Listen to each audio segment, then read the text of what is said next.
दो ग्रामीण नशे में धुत थे पूरे और गेट से अंदर आते हैं और गेट खुला नहीं था, लेकिन वो किसी बच्चे को बोल करके गेट उस बात करते समय गाली गलौज किया गया दोनों के द्वारा।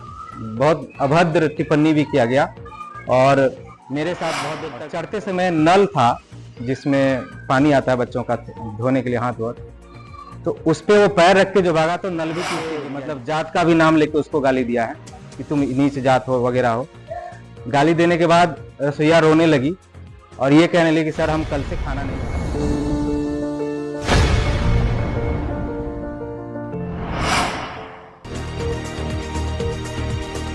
विद्यालय का मामला ये था कि कल लगभग 1:30 बजे का समय था। बच्चों का मध्याह्न भोजन का काल चल रहा था, बच्चे खाना खा चुके थे। इसी बीच मतलब दो ग्रामीण नशे में धुत थे पूरे और गेट से अंदर आते हैं और गेट खुला नहीं था, लेकिन वो किसी बच्चे को बोल करके गेट खुलवा लेते हैं, चाबी यहीं यहाँ से मंगा करके। उन्हीं के जान पहचान का कोई बच्चा था। अंदर आते हैं वीडियो बनाते हुए और हम यहाँ बैठ के बच्चों का अपार आईडी से संबंधित काम कर रहे थे ऑनलाइन और बाकी शिक्षक कक्षा में क्लास ले रहे थे। इसी बीच आते हैं और वो मतलब गाली गलौज से बात करते हुए धमकी देते हैं और मध्याह्न भोजन से संबंधित सवाल उठाते हैं कि खाना ठीक नहीं है, ये है वो है, गलत बना रहा है, क्यों ऐसे खिला रहे हैं। तो इससे भी दिक्कत नहीं थी, दिक्कत ये थी कि उस बात करते समय गाली गलौज किया गया दोनों के द्वारा। बहुत अभद्र टिप्पणी भी किया गया और मेरे साथ बहुत देर तक बकझक हुआ। फिर हम लोग 112 पे डायल किए, पुलिस को फ़ोन किए और ये बात जब उन लोग को पता चला कि पुलिस को फ़ोन चले गया है तो वो लोग गेट हम लोग बंद करवा दिए थे। लेकिन दोनों एक बाथरूम के ऊपर चढ़ के उधर से कूद के भाग गया, बाउंड्री फांद के, एक आदमी एक व्यक्ति। दूसरा इधर बाथरूम एक और है, यहाँ पे चढ़ के भागा दीवार पे और चढ़ते समय नल था जिसमें पानी आता है बच्चों का धोने के लिए हाथ धो, तो उस पे वो पैर रख के जो भागा तो नल भी टूट के गिर गया नीचे, जिससे टंकी में जो बचा खुचा पानी था वो सारा बह गया। और इस बीच भागने से पहले ही जब हम लोग थाना पुलिस से बात कर रहे थे, इस बीच रसोइया वो किचन में भी गया था और चूंकि रसोइया लोकल है, वो लोग उन लोग को पहचानता भी होगा, तो बहुत गंदी गाली दिया उन लोगों को और ऐसा गाली दिया, जाति सूचक शब्द का भी प्रयोग किया। उन लोग रसोइया के मतलब जात का भी नाम लेके उसको गाली दिया है कि तुम नीच जात हो वगैरह हो। गाली देने के बाद रसोइया रोने लगी और ये कहने लगी कि सर हम कल से खाना नहीं बनाएंगे, हम लोग को यहाँ पे बहुत प्रताड़ित किया जा रहा है। इससे पहले भी एक घटना घटी थी, उसके बारे में आप लोग को जानकारी होगी।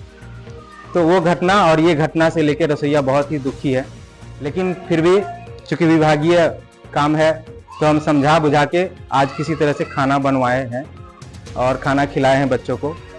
एमडीएम प्रभारी से हम बात की आज, कदवा के जो हैं राजेश पोदा, उनके द्वारा ये सलाह दिया गया कि नहीं आप खाना बंद मत करवाइए, किसी तरह से चलाइए।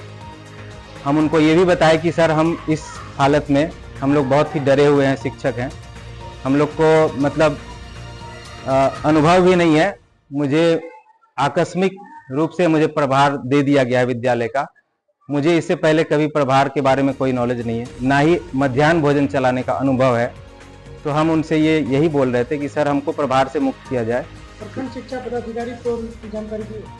हाँ, प्रखंड शिक्षा पदाधिकारी को भी हम फोन से सूचना दे चुके हैं इस संबंध में और लिखित हम अभी रखे हुए हैं, ये 2 पेज का ये सारा घटनाक्रम। अभी हम छुट्टी के बाद जाएंगे उनके यहाँ ये ले करके। तो उनके द्वारा ये सलाह दिया गया कि आप भोजन को बंद नहीं कीजिए, ये नहीं तो विभागीय लापरवाही या कोई मामला बढ़ सकता है। तो आपको अगर बंद करना है या अक्षम है चलाने में, तो आप जो कटिहार में जो डीपीओ महोदय हैं उनको आप आवेदन लिखिए, वहाँ से अगर स्वीकृति मिलती है तो आप एमडीएम बंद कर सकते हैं।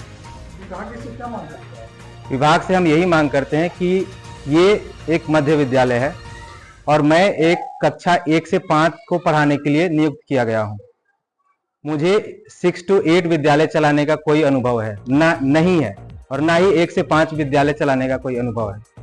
मुझे एक तरह से कहा जाए तो जबरदस्ती प्रधानाध्यापक बना दिया गया है, प्रभारी प्रधानाध्यापक बनाया गया है।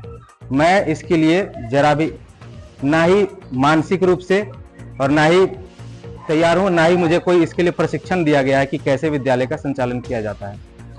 आज तक केवल सहायक के रूप में मैंने काम किया है विद्यालय में पढ़ाने का। विद्यालय में 6 से 8 की कक्षा को पढ़ाने के लिए एक भी शिक्षक मौजूद नहीं है। विभाग को हम लिख के दे भी चुके हैं कि सर यहाँ विद्यालय में एक भी शिक्षक नहीं है 6 से 8 को पढ़ाने के लिए। पिछले वर्ष से ही नहीं है। 1 से 5 को पढ़ाने के लिए शिक्षक हैं, 6 to 8 को पढ़ाने के लिए कोई शिक्षक नहीं है। कल विद्यालय में केवल 2 वर्ग शिक्षक मौजूद थे मेरे अलावा। कक्षा 1 से 8 तक का संचालन करना है, 2 वर्ग शिक्षक हैं, एक शिक्षिका और थी, कुल हम लोग 4 शिक्षक हैं मुझे लगाकर, लेकिन वो एक छुट्टी में थी, विशेषावकाश में थी कल। बचे हैं 2 और कक्षा है 8। इसमें विद्यालय का संचालन कैसे हो ये मुझे समझ में नहीं आ रहा है, और इसके बारे में हम विभाग को लिख के दे चुके हैं, बीओ साहब को लिखे भी थे, तो वहाँ से कोई जवाब नहीं आया। तो वो 2 व्यक्ति क्या चाह रहे थे? वो 2 व्यक्ति हमको समझ में नहीं आ रहा था कि क्या चाह रहे थे, चूंकि नशे में धुत थे, दोनों नशे में थे पूरे, और गंदी अभद्र गाली का भी प्रयोग। मेरे पास वीडियो है, हम वीडियो बनाए भी हैं, वो वीडियो हम दिखाएंगे या आप लोग को दे देंगे, दिखा दीजिएगा। उसमें तो दोनों नशे में थे। उन लोग की मनसा क्या थी समझ में नहीं आ रहा था। मनसा था किसी तरह से विद्यालय को डिस्टर्ब करना।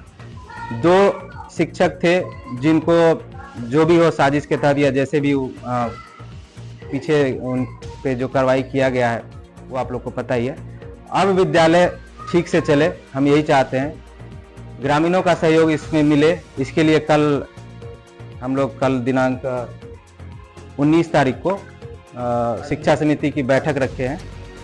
आज ही रखना था, लेकिन चूंकि सूचना नहीं दे पाए थे तो सभी लोग आते नहीं, तो हम लोग कल रख रहे हैं। कल 9 बजे से शिक्षा समिति की बैठक रख रहे हैं, और ये सूचना हम बीओ साहब को भी अभी दिए कि सर हम लोग कल शिक्षा समिति की बैठक रख रहे हैं। तो उसमें हम ग्रामीण से ये सहयोग चाहेंगे कि इस तरह की अगर दुर्घटना या घटना घटती रहेगी विद्यालय में, तो विद्यालय में हम एमडीएम का संचालन हम चलाने में सक्षम नहीं हो पाएंगे। हम विभाग को लिखेंगे कि हम एमडीएम चलाने में असमर्थ हैं, और एमडीएम हम उसके पश्चात हम बंद कर देंगे। अपना नाम पर? मेरा नाम पंकज कुमार सिंह कुशवाहा हुआ। मैं प्रभारी प्रधानाध्यापक हूँ इस विद्यालय में, उत्क्रमित मध्य विद्यालय कांता मुरादपुर, कदवा, कटिहार।